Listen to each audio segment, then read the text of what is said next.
Hey, welcome once again to another episode of Strange Planet. Thanks as always for sticking me in your ear. And if you'd like to get deeper into Strange Planet, I suggest you take a look at my premium subscriptions. I've got 3 monthly programs to choose from. Pick the one that's right for you. You get access to commercial-free listening, bonus material, a free subscription to my monthly newsletter, discounts on Strange Planet merchandise, and more. Just go to strangeplanet.supportingcast.fm, strangeplanet.supportingcast.fm. The link is right there in the episode notes. All right, on this episode, my guest went ice climbing with his partner on the world-famous Lower Weeping Wall. That's along the Icefields Parkway in Alberta, Canada. On their descent, they became trapped on the side of the mountain, and as the sun set, he was overcome by exhaustion and hypothermia. He died on the side of the mountain, and in those minutes on the other side, he experienced hell, forgiveness, and of course, unconditional love. Heaven, he says, was beautiful. Peter Panagore was recruited to TV as the 5th minister of America's oldest religious broadcast. His 2-minute spot aired for 15 years, just before the morning weather on Center Maine on 2 NBC stations, reaching 80,000 viewers a day. Previously, Peter served in New England as a United Church of Christ minister. His Audible Best Seller, Heaven is Beautiful, has been optioned for a film. His first book, 2 Minutes for God, is a non-denominal devotional drawn from his 1,700 TV stories. He's working on his 3rd book built around his talk and provides mentoring to spiritual seekers worldwide. The other book, of course, is Heaven is Beautiful, How Dying Taught Me That Death Was Just the Beginning. Reverend Peter Panagore, welcome to Strange Planet. How are you? Great. Thanks for having me, Richard. Glad to be here. So take us to Lower Weeping Wall on the Icefields Parkway in Alberta. When was this? 1981, spring, March break. Okay. And just walk us through what happened. Well, the first thing that happened is that I was young and foolish and made a fatal error. I tried to climb. Let me preface this by saying that I climbed rock before with ropes and carabiners and all the rest of it, but not ice. And I was a winter person, grew up in New England, skied. It's National Ski Patrol, Boy Scouts, all that stuff. So I still made a mistake, even with all that training. Even though my motto was be prepared, I wasn't. Mm-hmm. I tried to climb with an axe and a hammer instead of 2 axes, and that precipitated the entire night's problem, that one thing. So we made our ascent, about a 500 or 600 foot pitch up, and 3 pitches up. And when we reached the top, as you mentioned, the sun set, temperature dropped about 30 degrees. We were late in the climbing because of the axe and the hammer issue. It slowed us down significantly. And you can't just turn around. It's not like, you're going to climb a mountain somewhere and you get tired, you turn around, go down the trail you came up. You can't do that. Not in the dark. Not in the dark. Mm-mm.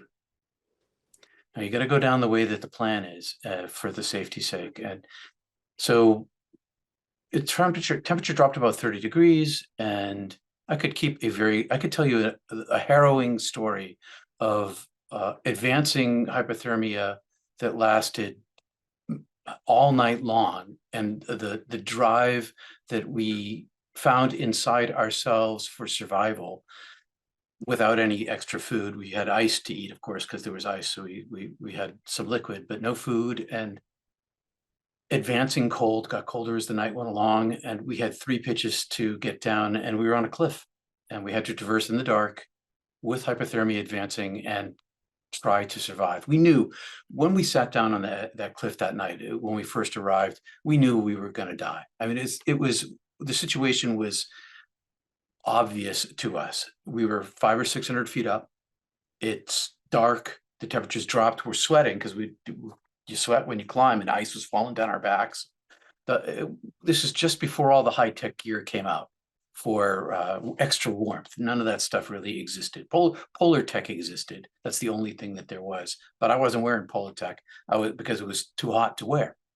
And so I had long underwear on and a wool shirt and a wool sweater and a cover jacket, and I was fine all day, but not at night. And so we went through the stages of hypothermia, which include violent shivers and disorientation and loss of reasoning, and everything was freezing and difficult to move. My lips, my eyes, my hands, my feet were blocks of ice. We got frostbite. It's just imagine the most terrible night you can, and that's what it was. And did you lose consciousness first? I did. Tim never lost consciousness, but I lost consciousness. At the end of all of this, at the end of all of these hours, we were on a cliff with a ledge, and maybe 100, 150 feet up, and we were clipped into the mountain. So this is the first time that we're actually physically safe, not going to fall, no risk of falling.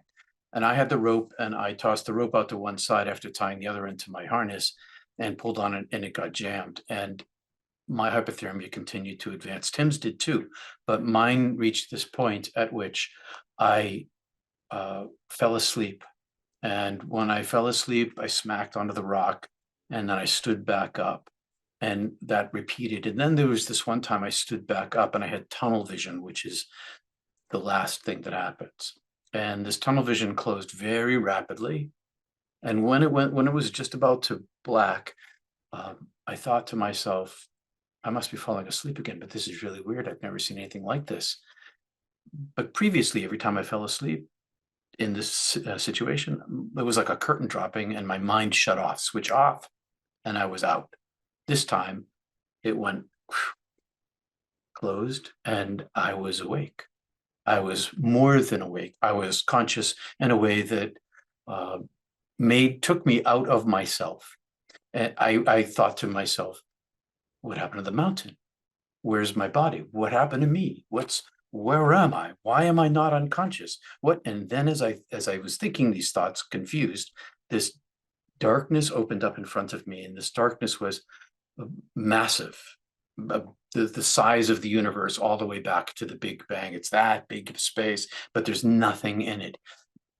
And way far in the far distance, at the very edge of it, a pinprick of light appeared like a star. And this star rushed toward me across this vast distance in an instant. And it filled my vision. And as it came to me, it communicated to me, I'm taking you.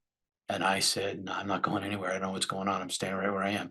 And it, as if I had no power whatsoever, zero, it just took me and enveloped me. And then I was inside of it. And it communicated to me intelligence and comfort and wisdom. It was superpositioned. It was like a reduction of the infinite to a size that was much more massive and powerful than me, but was smaller than what I could perceive what it actually was. And I was inside of it, and it was like and everything I'm saying is a metaphor, okay? So I talk about energy, I talk about light. They're the best words I can come up with, but none of them are accurate. Right. So it's like a huge orb, and I'm inside of it, and it's transparent. And I am, when you see the fluffy clouds, and people are dead and they're sitting on the clouds, Yes. It's like all of those clouds, but they're all compressing on me. I'm compressed inside of this ultimate comfort, but I can't move at all. But I don't really care that I can't move. And I am physically shaped like a human being, but I'm not made of molecules. I'm made of something that's not matter or energy. I call it a light body, but it's not photons. I don't know what it is, but I can't say what it is, but I know that it's me.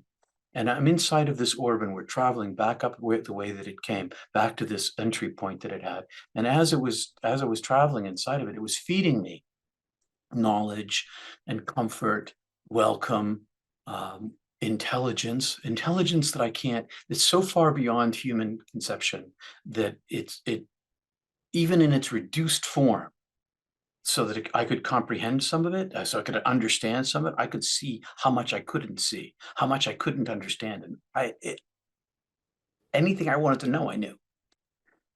It was transparent, and I could see out into this darkness that I was traveling up through. Like on the same, I think I think about it as kind of like an elevator shaft, but the elevator shaft is transparent, Right. and I can see out into this void, and I can see. Now I have 2 points of view. I'm outside of this orb. I'm also outside of this orb, and I am an eye seeing me in the orb and seeing the orb while I'm in the orb. But when I look to see the eye, I can't see it from inside. So I have 2 points of view simultaneously. Right. And in one point of view, I can see my light body. And in the other point of view, I have no substance. But I'm an eye seeing. And so this whole rig travels back up to this edge where this being unfolded itself, and or popped me out or became this much larger heaven. It's like a dimension, and it's dark and light at the same time, and it is no thingness. There's no thing there. There's what I was, and my light body is gone. I am now the orb. I am now an orb of consciousness, and but it's not. This is also metaphor. My thinking, because I can still think, but I'm not thinking in words because I don't have a brain.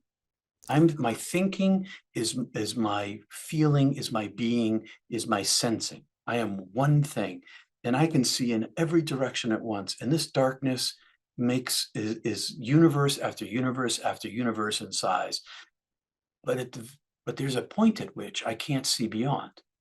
And it's where this dark darkness begins. And the dark darkness creates this much larger space. And I am content. I'm like, oh, I'm me again. This is who I am. How did I not know me? Now I'm self again. And as I'm in this state, uh, a tearing occurs. The darkness rips open, and a flow like a waterfall of light pours through this rip, and it rushes toward me, and it's the most beautiful thing I've ever seen.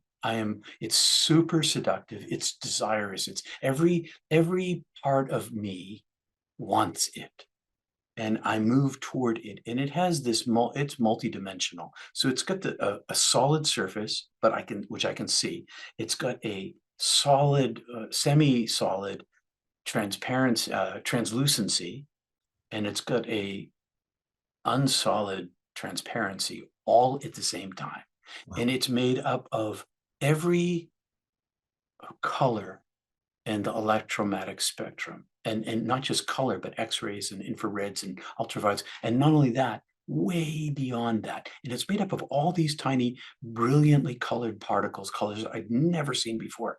And simultaneously, it's also white. It's not flipping like left and right and left and right. It's like left and right at the same time. And so it is, and I can see its solid surface, and I can see this flow. It's got this flow to it, and I can see this waterfall cascade inside of it, and through it is into the infinite darkness. And so I wanted, and so it rushes toward me, and I move toward it with thought. I experience the desire for it, and I move toward it, and I touch it with my being. And as I touch it with my being, I am opened, and it pours into me. It pours into me and expands around me, and I'm immersed in it, and it is immersed in me. And a whole lot of things happen at once. And I tell my story in a sequence, but it's really not sequential. It's in a now state where Right. everything happens at the same time. So you mentioned hell. Go ahead. What were you going to say? I was just going to ask you that light being entity that says, I'm coming for you. Is that what we often describe as the angel of death? That's the way I think of it, but I also think of it as my buddy. Hmm. But yeah, it's came to collect me. Wow. That idea of, I mean, he did a very uh, incredible job of describing the indescribable. Um, Someone, I forget who this was, it might have been a Buddhist who said, um, you know, how language is so inadequate. It's like, language is like, your finger pointing at the moon. That's not the moon, though. You're pointing at the moon. That's the difference between the actual reality and language. That's how far we are from actually describing what's actually happening. So when you talk about talking in metaphors, um, talk to me about, Jesus talked in parables and metaphors. I think you Oh, yeah. describe him as a code switcher. Yeah, he was a code switcher. He spoke all mystics, all of them. If you read the literature, so I should let your listeners know I went to divinity school at Yale, and when I was there, I took a 3-year independent study under the dean studying mysticism. Never told her why. I was studying it because of my NDE, but so it exposed me very deeply and broadly in Western tradition. But I also spent a lot of time reading through the Upanishads and the Vedas and the writings about Buddha, and what I learned was that they all talk in metaphor, everybody, and not just the big ones. Every minor mystic that ever was, Rumi and Kafir and Teresa of Avila and Meister Eckhart, everybody. And and Jesus was speaking two languages at the same time. He's always talking in metaphor, simile, myth, and parable, and it went right over the heads of everybody. And it so much went over their heads that they deified him. They deified him and missed the entire message that you are what I am, and you can be as I am. And that's in the Gospel of Thomas. It's in the Gospel. It's in the four Gospels. If you strip away the theology and you listen to like do a Greek examination of the words, and you can pull out. I can pull out. I have pulled out. I pull out the mystical language that he uses, and it is the reason why people followed him. He radiated this divine light, which can be experienced between anybody who's got it. That's what goes on between near-death experiencers.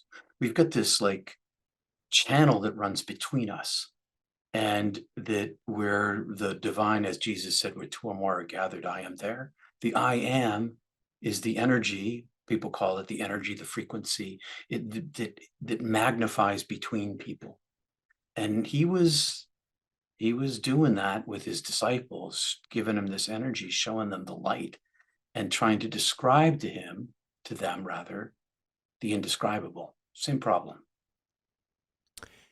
So I kind of interjected there while you were in the midst of No, please. your I'd rather NDE, have a conversation, but this is good. but I want to go back to Okay, I will. um, this this scenario where you are actually opened up and what you're viewing actually pours itself into you and you become intertwined. Yes. What's happening at this point? Intertwined is a very good way to put it. I, all these things happened at once. And so as it came into me, I saw my most recent human self, Peter, me. And I saw, it was like the eye of Sauron in Tolkien, the evil eye of Sauron that Mhm. sees everything, and only it has that power, but it's not evil. It's not dark. It's seeing all of me. It saw I had no hidden parts. You know, when you, as a human being, you might tuck something down because there's some emotion you don't want to feel again. Right. None of that exists. There's no hiding. It was complete exposure. And the exposure helped me understand that I'd always been intertwined. This wasn't the divine reading me like a book that someone else wrote. It was the divine showing me what it was inside of me, what it had experienced in my life. And so there were no dark corners. And it was a fire, a purgative fire of divine love. Because as I was being seen, I saw myself, and then I saw all of the pain. I experienced all of the pain that I gave everyone in my entire life in a sequence from inside of them. So I was not only witnessing what I did to them and my reasons and emotions for doing those things, from, when I was 2 or 6 or 9 or whatever it was, I was inside the other person simultaneously experiencing their response to my action. And their response to my action was disproportionate. My pain that caused me to cause them pain was tiny, and the pain that I caused them was massive. And all of the pain that I gave away actually accrued to me. I was feeling it. I was in their pain, and it became my pain. And so my pain was enormous. And Was that your hell? that was my hell. That was my hell. Was I suffered all of the wounds that I gave away in my entire life. But I was not judged. I judged myself because I saw myself how do I explain? I saw myself in comparison to unlimited love. And I was limitation, and I caused pain. And so I judged myself as unworthy to be there. I felt shame and guilt and for what I had done. But I also saw simultaneously, I saw all of humanity. I saw in the hearts of all humanity, and there was this radical equality of all of us. Every person who's ever lived, no matter what they did, no matter who they are, there was this radical equality of brokenness, of limitation. And in this form of limitation, everyone hurts everybody else, even if you don't mean it. It's just what happens. And it wasn't just humanity, it was the structure of the entirety of the universe. Everything here is of limitation in comparison to the unlimited. And so black holes consumes galaxies, and microbes kill people, and the wolf eats the chicken. It's everything destroys to live. And so human beings are just a portion of that. And we didn't write the code. That's metaphor 2. The voice was saying to me, you didn't make this, I did. Your behavior is humanly natural and expected, and that for your entire life, I loved you, I was with you when you did everything that you did in your life. And I loved you in every single moment because I am me. And as this is all going on, I see the love that I had given away in my life. It was mine, and the love that had been given to me was mine. And as this love became an awareness with me, I could hear the voice that has no sound and is not really a voice, speaking inside of me and all around me, saying, I love you. I've always loved you. I forgive you. Welcome, heal, be whole, be in my love, find my bliss, find paradise, come to me, welcome, welcome. And as I listened, as I turned to this overwhelming waterfall of power of love, all of that was gone. All of my pain, all of my suffering, all of my remembrance of my human nature was gone. And I was absorbed into the presence. And suffering completely, it wasn't like, oh, yesterday my ankle hurt and today it doesn't hurt. And I remember that it hurt. There was no remembrance of pain. It was gone. And I then had all these other things happen. I kept hearing I want me to stop for a sec? No, I would just, why don't we take a quick time out? When we come Sure. back, we'll pick up on the most remarkable near-death experience. Peter Panagore stays with us. Back with more in a moment. Hi there. If you want to watch the rest of these episodes, please head over to my Rumble channel, Richard Syrett's Strange Planet. You can watch complete episodes there. New, complete, unedited episodes drop every Monday, Wednesday, and Friday. Again, the Rumble channel is Richard Syrett's Strange Planet. In the meantime, I want to thank you for supporting this YouTube channel all of these years. However, the problem is I never know when I'm going to run afoul of the censors at YouTube. I never know when I'm going to end up in YouTube jail. There doesn't seem to be any rhyme or reason. And in fact, 2 more strikes and this YouTube channel will be taken down altogether. So help me fight big tech censorship.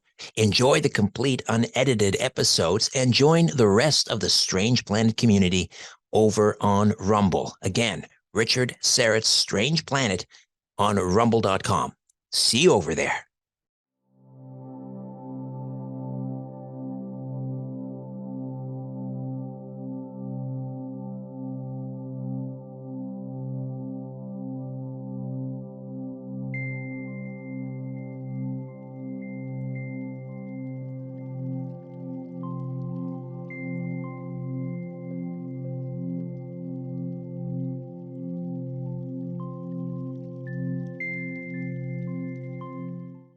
Peter Panagore is with us. Heaven is beautiful. How dying taught me that death was just the beginning. You know, as you're describing, and what you described a little bit earlier there, almost sounds like we sort of, I don't know, it's a very pedestrian way of describing it. The life review, which is kind of classic when we hear about near-death experiences. But I always imagine, what was that Albert Brooks movie? And he dies in a car crash, and there's a prosecutor, which is played, I think, by Rip Torn, and it's is it Lee Remick or Lee Grant is his defense attorney, and they're sitting there actually watching, like a home movie. But you do hear that a lot, but it's the way you're describing it. It makes that sound very sort of pedestrian. Is that maybe because, again, language fails us, and so we sort of grab onto images and scenarios that are kind of universal and well understood? Like, yeah, my life review, I was sitting in front of a movie projector and watching my life play out on a movie screen. I mean, that sounds nothing like what you described. Well, oddly enough, the night after this happened, we hit a semi under the rear wheels and totaled the car. Oh my. And while that was, as that was happening, we were bouncing all over the highway on wheels, like back and forth. And I saw the movie. Okay, that, and in that scenario, time slowed down, and there's a semi coming right at us, right in front of us, and we just missed this thing by like 8 inches and slammed into the back. And as we were approaching it, and as it was coming toward us, I saw a movie of my life. It started when I was a kid, and it ran like a celluloid, like a video you're watching on Saturday night, and beginning to end. And it was really fast, even though time had slowed down. And my life review and my near-death experience was nothing like that. I can't speak to anybody else's experience, it's theirs, but what you're saying is probably true, is that people struggle so much.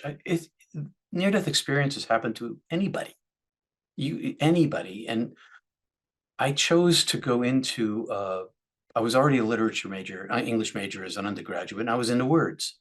And now my whole life course was totally changed as a result of this thing. And I decided that I needed to figure out how to think about it. I needed to find ways to talk about it. So I've spent my whole life trying to figure out how to talk about it. And simultaneous to that, I have spent my entire life, these last 40 years, practicing Kriya Yoga and practicing a form of centering meditation in combination, carving a larger space inside myself. And near-death experience is it's this lived experience in the now. It's not something that happened 40 years ago for me. Yeah, I live it every day. It is it's the waters in which I swim. And I decided to try to do two things. I decided to experience it as much as I possibly could while I'm alive, so I don't kill myself when I was younger, because I was so lost when I came back here. I needed to be in that beloved again out of desperation, but I needed to find a way to think about it and talk about it. When you came back into your body, well, let me get you to describe that first, and then I'll ask my follow-up. So at what point you come back into your body? I'll talk about that. There's a whole lot of other stuff that happens while I'm dead. But I'm happy to switch to the end there, because I asked to come back. I was welcomed to stay, but I requested coming back. And the voice said to me, yeah, you can come back here, when you die. And I say, well, then I choose to live my life. And it says, you won't live your life, and sends me out. and I'm sent away, and I'm compressed, and I'm back inside this angelic form. It's carrying me out, and I have no agency. I have no power. Okay, and it's just shooting me down, and as I'm shooting down, it's crushing me smaller and smaller. And then in front of me were all these doors, a million doors. And there was this beam of light that came back from heaven that I could look back into the infinite, but I couldn't see the origin of the light. It was just this huge laser beam, white light. And it was in the middle of all these doors. And there's a bunch of doors in the middle of that, or it was one door is hard to see because it was so bright.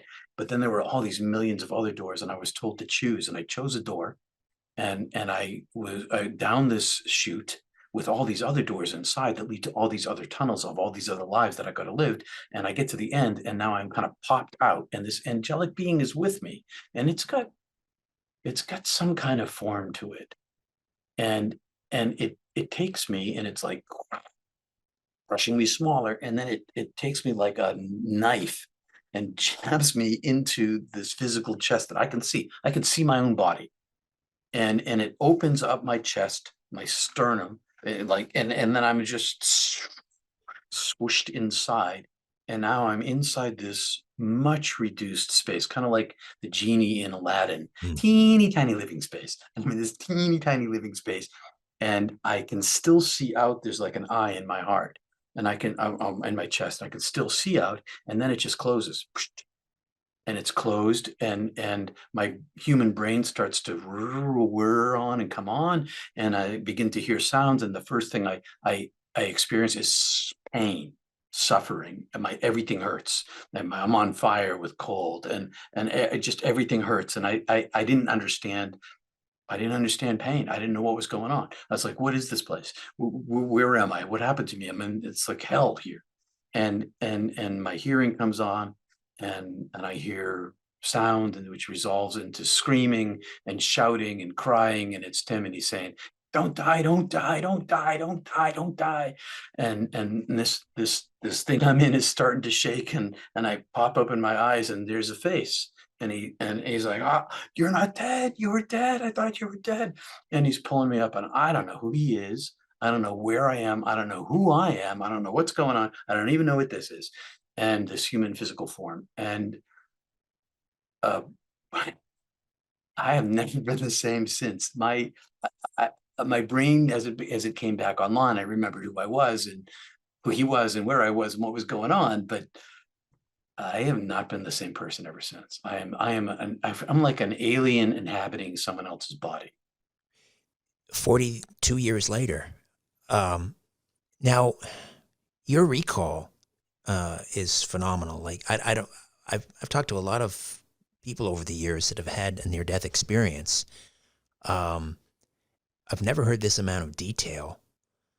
I've spent my whole life on this, Yeah. literally. So I went into this. I went into the church. So I got this degree, and I studied mysticism, and I had come across the Yoga Sutras and Paramahansa Yogananda, and so I was practicing this Kriya practice. And nobody around me was practicing Kriya. I was like kind of figuring out on my own, and with physical yoga, and so my whole life became about mining into this place. I was in such a dark space for so long that there was no light for me in the world. I could see light in everything, but it was light coming through black and white, two-dimensional celluloid. And everything was crude for me. And the only thing that I could see inside myself that mattered, that was where I could find solace and balance, was in the divine white presence of the whole beingness of my beloved. And so I went in mad pursuit. And one of the results of my mad pursuit of carving a space inside myself is that I've spent my life in reflection on it. One of the things I learned from the mystics is that if you have a mystical experience of any kind, even if you have a visitation from the dead, a communication, someone you love dies, and they come to you, and you have this experience with them, there comes with that a portal into your own soul, because that person is not coming independent of the divine. They are also representative of the divine, and the mere communication with you opens a new avenue for you. And so I had this huge avenue inside me, and that's where I went. And I had no one to talk to about it. So I spent 20 of those 40 years by myself doing that one thing, hiding in the church. So I had in my contract with the church that they had to allow me space to do meditation, yoga, and study. And they're like, what? And I kept it a secret. I kept it a secret. My wife knew that I had a near-death experience, but nobody knew about my interior journey. Nobody. I told nobody because what would I tell them? First of all, I couldn't even talk about my NDE, and second of all, I'm talking about this crazy stuff, you know. Right. So I decided just to be self-reflective, and the more that I look inside my NDE, not grasping it, but just looking at it, it's this gift that keeps on giving. It's what I suspect is that when people describe their near-death experiences, like you said, they use the language that they know and the language that might apply. And I've spent my entire life working inside of language to try to create a space for myself to exist in the world. And I was told when I was coming back, before I picked my door, I was told to choose light. And I was told that I would be, this is a weak word for what I'm trying to say, a messenger, because it has nothing to do with language. It has everything to do with the divine presence and the practice of the presence, and the divine energy, the prana, the chi, the Holy Spirit, whatever you want to call this thing. It doesn't have a name, but it has an experience. So the day after I died, on the morning, the morning after the car wreck, so second morning, I was trying to hitchhike back to Bozeman, Montana. Mm. And Tim took a bus. We had enough money to get him on a bus. And I was hitchhiking, and there was a roar inside of me. This waterfall is inside of me. When I was dead, one of the things that happened to me is that I heard my name being called, but not Peter.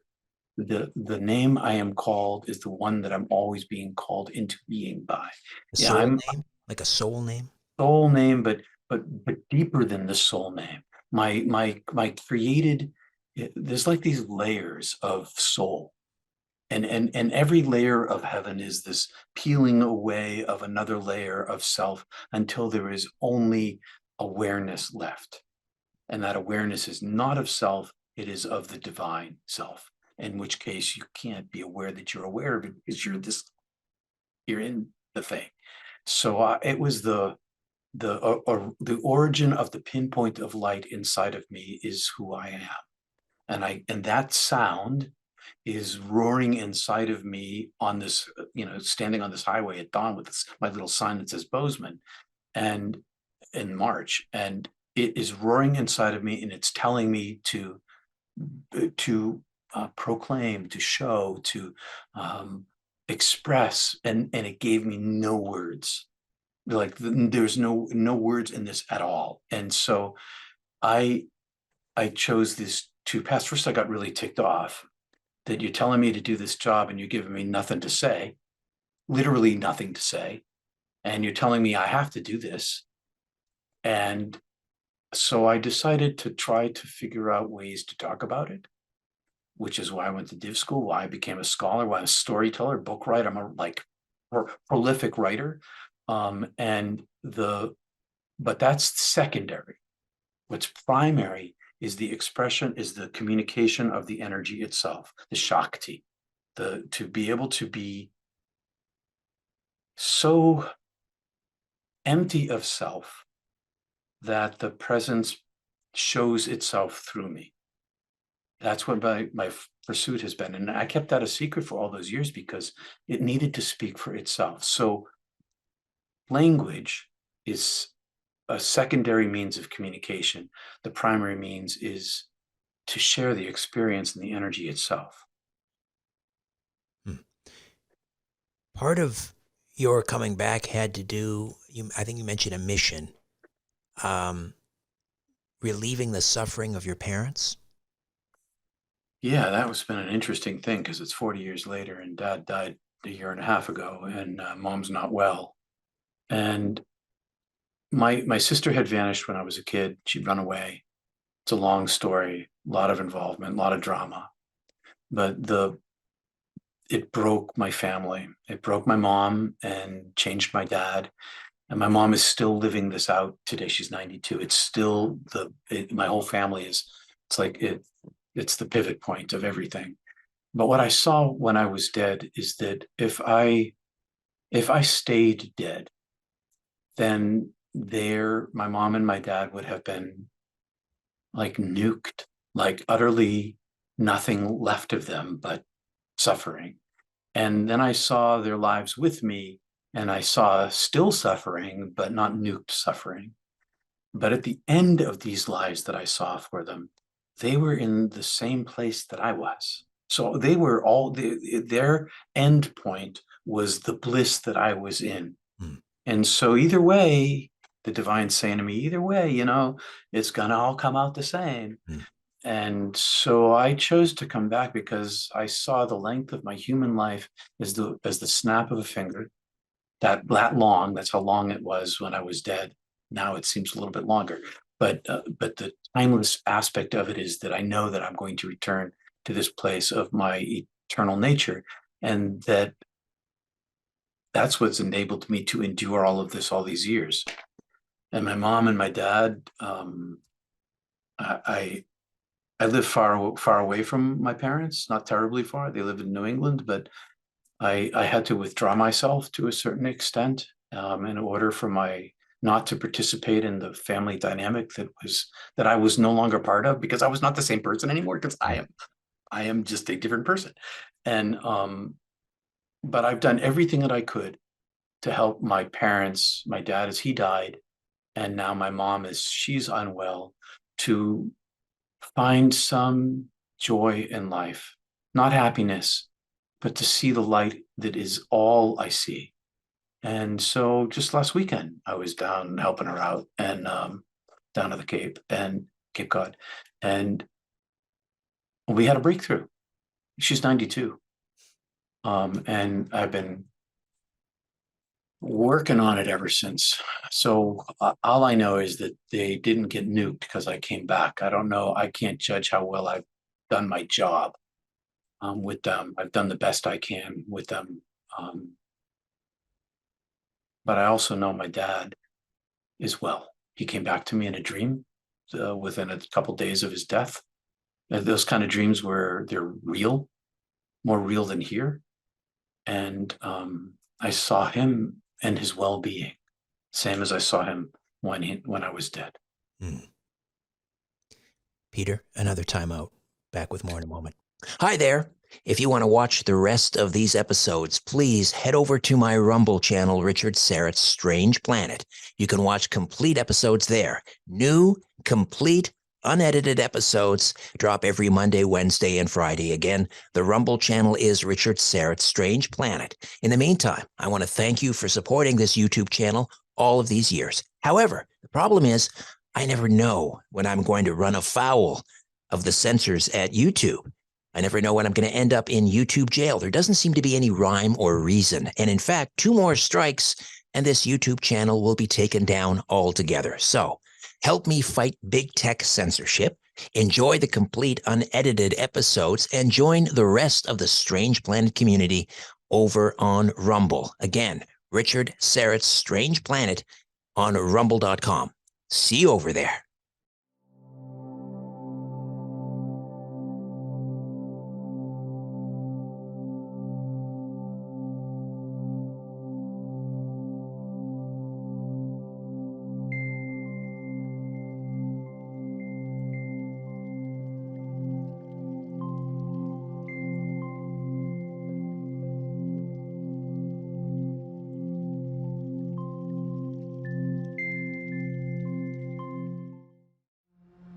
And welcome to another episode of Strange Planet. Thank you, as always, for sticking me in your ear. I got to tell you there's a brand new documentary out. Now, this is a pretty heavy-duty documentary, 5.5 hours or something like that running time, but it covers so much ground, and we're going to get into it. It's called The Golden Ratio and the Organizing Principles of the Universe, and it's produced by the Pyramid Science Foundation. The Golden Ratio and the Organizing Principles of the Universe. It contains groundbreaking research, sure to be of interest to cosmologists, sacred geometers, pyramid researchers, scientists, engineers, historians, healers, consciousness researchers, and free energy developers. And it presents the most comprehensive data ever compiled about one of the most important fundamental processes in the universe, the process of universal phi scaling. The research presented in this documentary demonstrates universal phi scaling holds the key to free energy, health, and the secrets of cosmology. And great to have with us the chair of the Pyramid Science Foundation, Charlie Zeiss. Charlie is also, I should mention also, the author of 76.345, Exploring the Hidden Secrets of the Golden Ratio. Charlie, welcome to Strange Planet. How are you? I'm doing great, Richard. Thanks for having me on tonight. Appreciate it. My pleasure. First of all, just take a moment and explain what the Pyramid Science Foundation is all about. Okay. Well, we are a 501c3 research organization. I set this up with some other people a couple of years ago when I started to realize that pyramid energy fields were really subject to a lot of sacred geometric and other things that really were the causation for all of these amazing results that pyramids and conical structures can have on the planet. And so we decided to set up an organization to study these energy fields, put research together, and disseminate that information to the public.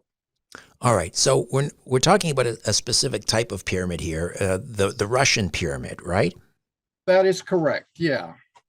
So Go ahead. What's the difference? We think of the Great Pyramids of Giza, but what is the Russian pyramid? Well, the Russian pyramids were developed starting about 30 years ago by Dr. Alexander Golod.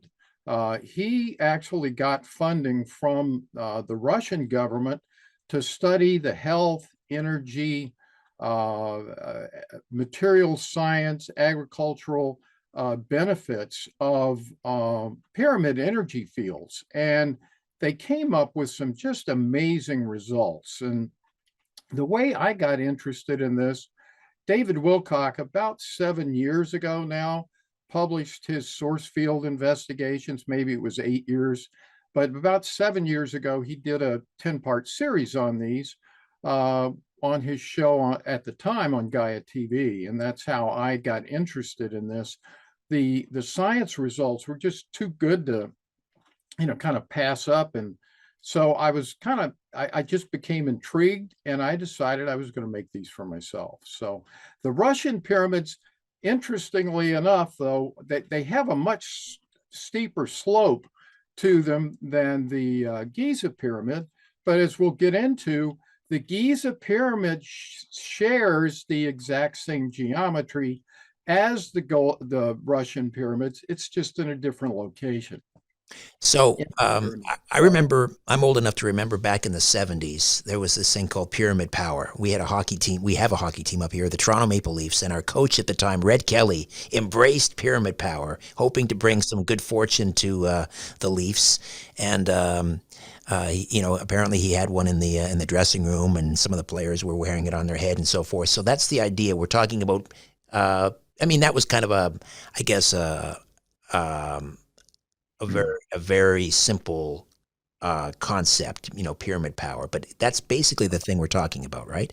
That's exactly right. I mean, Patrick Flanagan wrote that book, and as well as several others, and he showed some of the amazing effects that pyramids can have. And one of the key things that came out of the research I've been doing over the last 6 or 7 years is that the Giza pyramids, the Russian pyramids, there's some other geometries, they all incorporate the golden ratio. into their geometry. And as it turns out, that's the real key to this whole process, is having the golden ratio involved. The specific geometry that we're talking about has this golden ratio in the context of what's called universal phi scaling. And, for the audience, a real simple way to think about this, if you think that your thoughts help to create your experience, and there's plenty of science that proves that our thinking will affect our reality, then there has to be some sort of a scientific methodical process by which that pure thought energy frequency of thought is transmuted, transformed into our physical reality. And that's where this concept of universal phi scaling comes in, because it appears that this is the process that nature uses to change thought and emotion into our physical reality. So the number phi, or the golden ratio, right?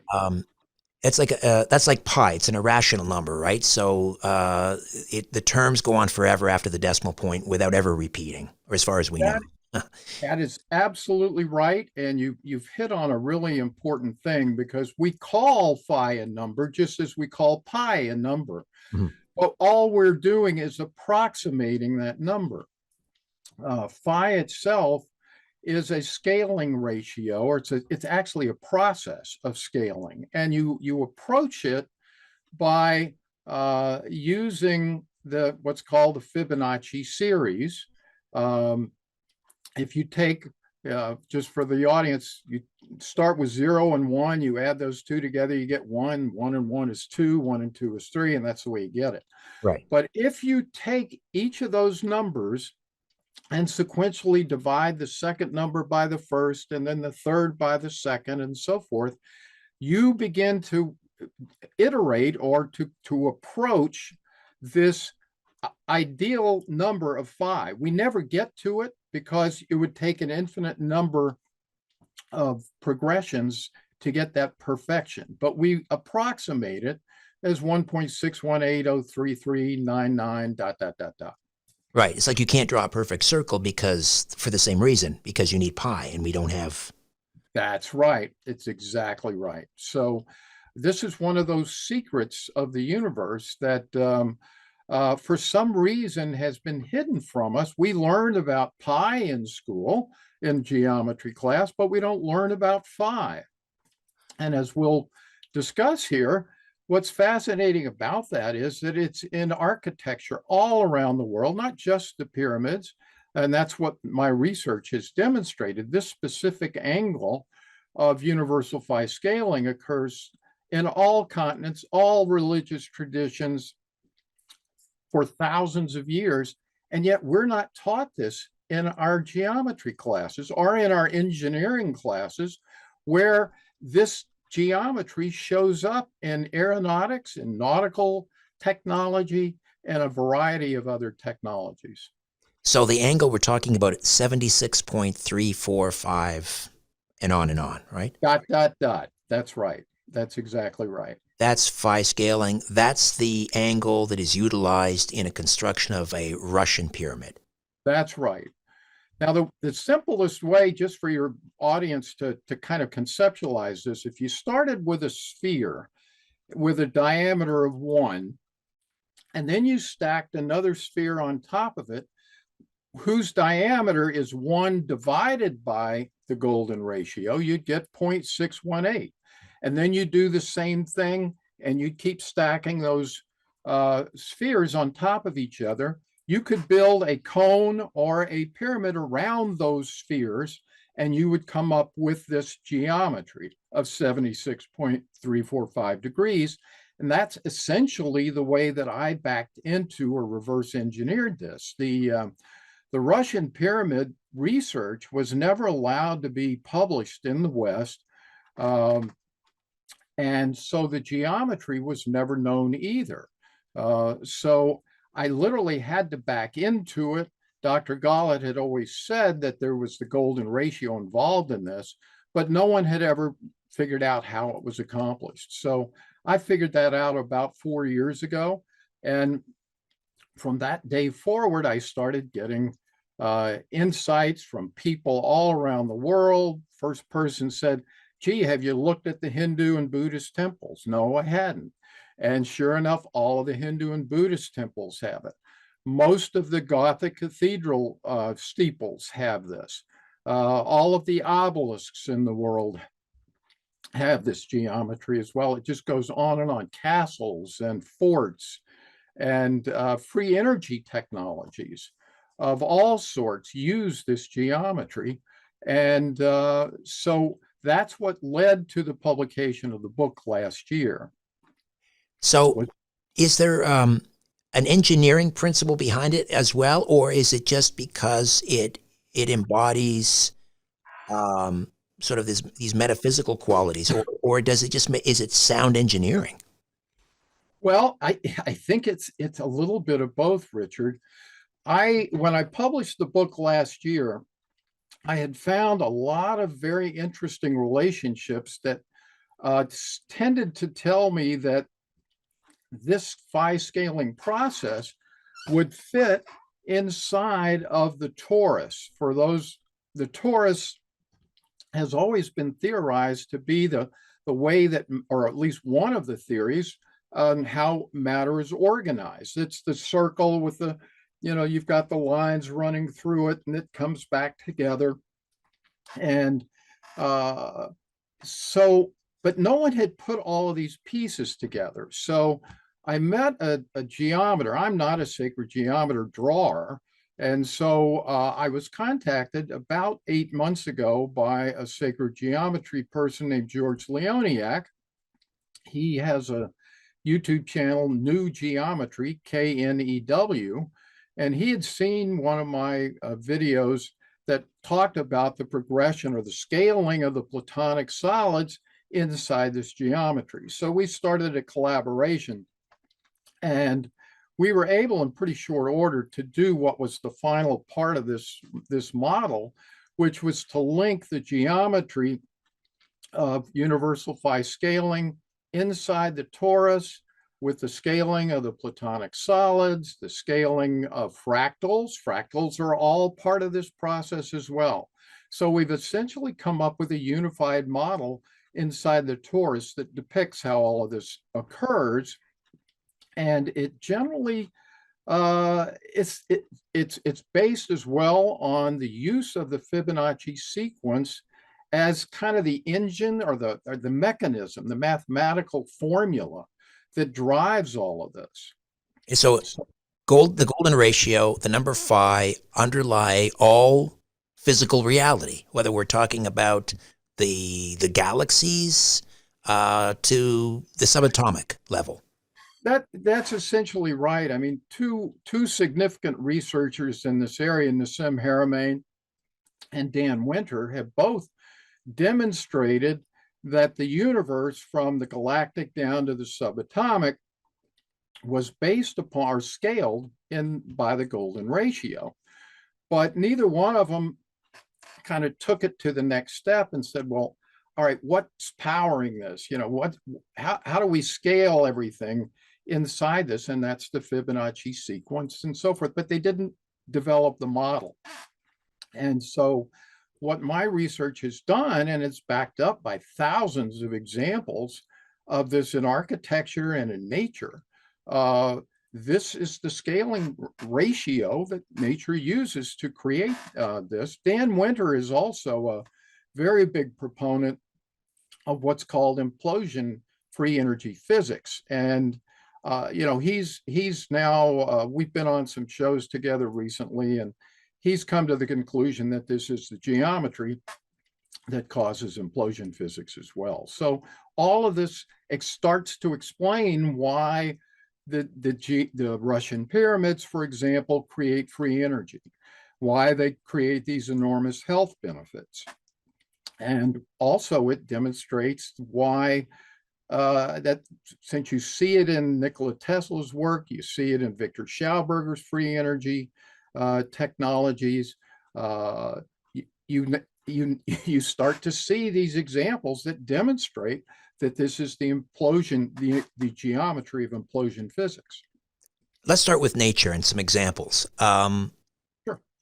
Where do we see the golden ratio or the number phi at play in nature?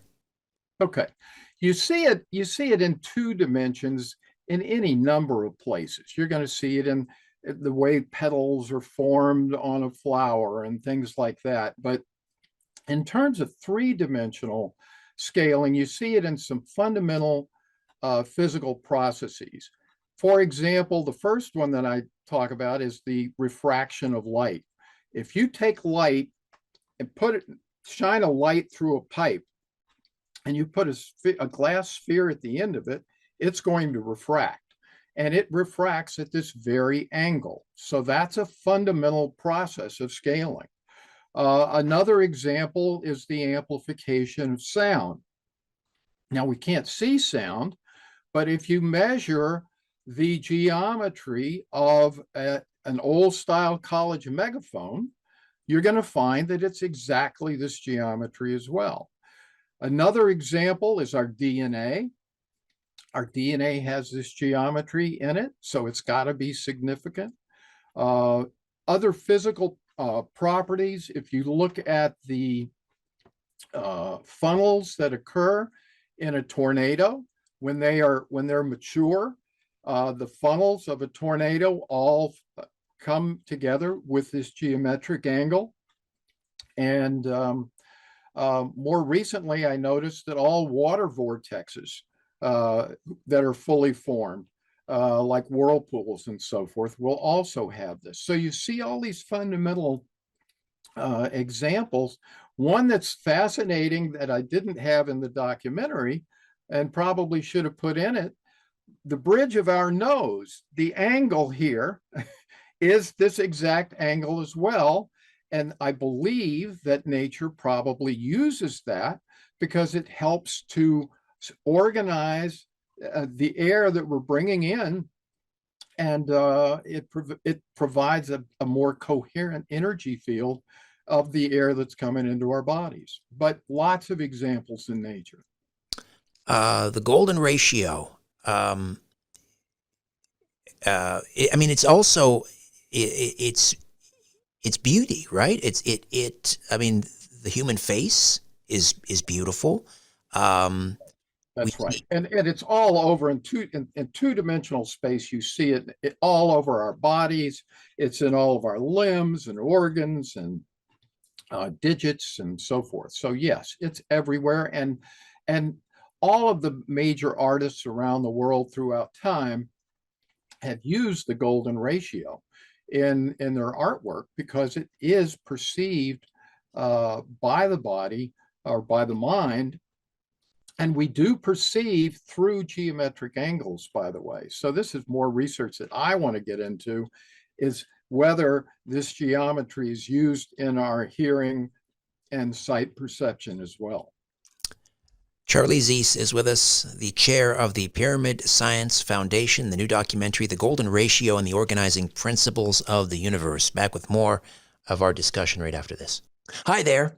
If you want to watch the rest of these episodes, please head over to my Rumble channel, Richard Syrett's Strange Planet.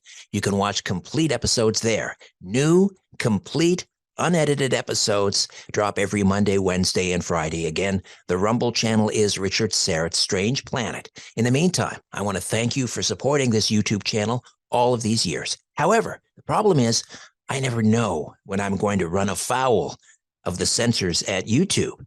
I never know when I'm going to end up in YouTube jail. There doesn't seem to be any rhyme or reason. And in fact, 2 more strikes and this YouTube channel will be taken down altogether. So help me fight big tech censorship, enjoy the complete unedited episodes, and join the rest of the Strange Planet community over on Rumble. Again, Richard Syrett's Strange Planet on rumble.com.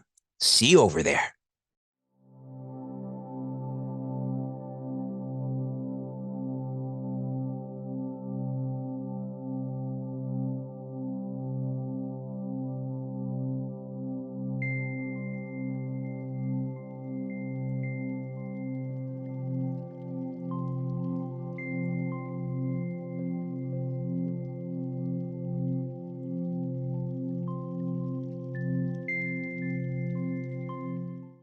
And we are back with Charlie Zeiss, chair of the Pyramid Science Foundation, and the documentary is The Golden Ratio and the Organizing Principles of the Universe. And Charlie is also the author of 76.345. That's the Golden Ratio. That's phi. 76.345 ... exploring the hidden secrets of the Golden Ratio. Just getting back to the Russian pyramids that are constructed, again, using 76.345. And this was kind of like hidden knowledge here in the West, and it had to be back engineered and so forth. What were these Russian pyramids being used for? Like, how were they utilized? Well, in Russia, some of the experiments they did, let's talk about health to begin with, because that was one of their primary functions. The enormous increase in immune function is demonstrated in any number of examples. Young babies who were premature at birth and expected to die within 24 hours of birth were given water that had been stored in the pyramid. And although each and every one of these 20 babies were expected to die, each and every one of them lived and went on to experience a very normal life. So that's one example. There's examples specifically in adults of, well, they did this in mice, excuse me, but they took mice who and exposed them to what's called Salmonella typhimurium, which is a bacteria that causes typhoid fever.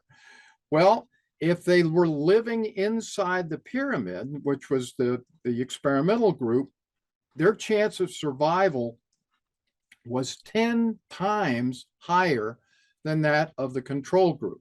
So they gave them the Salmonella typhimurium.